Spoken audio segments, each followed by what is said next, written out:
Am is R நம்ம நேற்று கிளாஸில் படிச்சிருப்போம். அதை வச்சு இன்னைக்கு ஒரு சின்ன ஆக்டிவிட்டி தாங்க பண்ண போகிறோம். சரியா? ஸோ ஃபர்ஸ்ட் வந்து நம்ம நேற்று பார்த்தோம் இறந்த காலம் அப்படின்னா நம்ம என்னென்னு பார்த்தோம் அப்படின்னா பாஸ்ட் டென்ஸ் அப்படின்னு பார்த்தோம். ஸோ நீங்களும் என் கூட சேர்ந்து ரீகால் பண்ணிக்கோங்க. நிகழ்காலம் அப்படின்னா ப்ரெசன்ட் டென்ஸ் அப்படின்னு பார்த்தோம். சரியா? ஸோ எதிர்காலம் அப்படின்னா ஃப்யூச்சர் டென்ஸ் அப்படின்னு பார்த்தோம். ஸோ நடந்து முடிஞ்சதை பற்றி நான் பேசுகிறேன் அப்படின்னா அது பாஸ்ட் டென்ஸ். ஓகே, இப்போதைக்கு அது நடந்து கொண்டே இருக்கிறது அப்படின்னா அது நிகழ்காலம். இனிமே தான் அது நடக்க போகுது அப்படின்னா அது எதிர்காலம். ஓகேவா?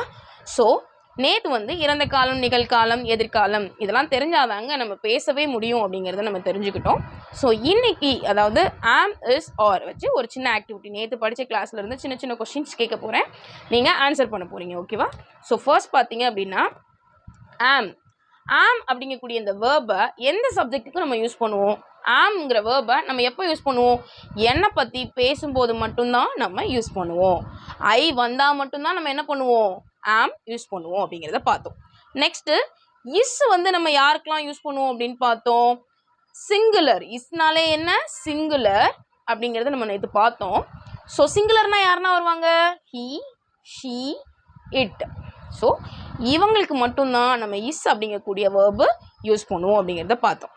Next R. ஓகே, ஆர்ங்கிற வேர்பை நம்ம யாருக்கெல்லாம் யூஸ் பண்ணுவோம்?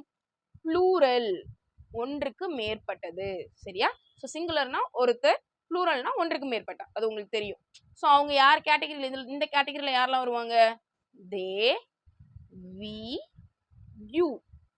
அப்படிதானே? தேனா என்ன? அவர்கள், வீணா நாங்கள்.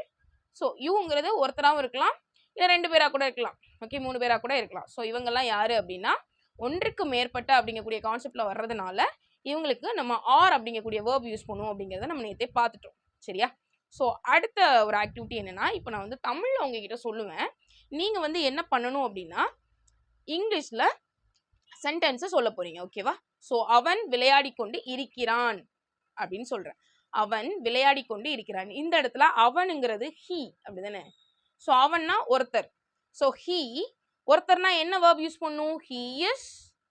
ஓகே, ஸோ இருக்கிறான் அப்படிங்கிறதுக்கு தான் நம்ம இஸ்ங்கிற வேர்ப் யூஸ் பண்ணியிருக்கோம். ஸோ விளையாடி கொண்டு இருக்கிறான்னா playing. He is playing. Okay, so அடுத்து பார்த்தீங்க அப்படின்னா அவள் பேசிக்கொண்டு இருக்கிறாள் அப்படின்னு நம்ம சொல்கிறோம். சரியா? ஸோ இதுக்கு இங்கிலீஷில் எப்படி சொல்லுவீங்க அப்படின்னா சி. ஸோ அவள்னா ஷீ அப்படிங்கிறது உங்களுக்கு தெரியும். ஸோ இருக்கிறாள் அப்படிங்கிறது எதை டினோட் பண்ணும்? இஸ். நடந்து கொண்டு இருக்குது. So is and singular. So is use பண்ணியிருக்கோம்.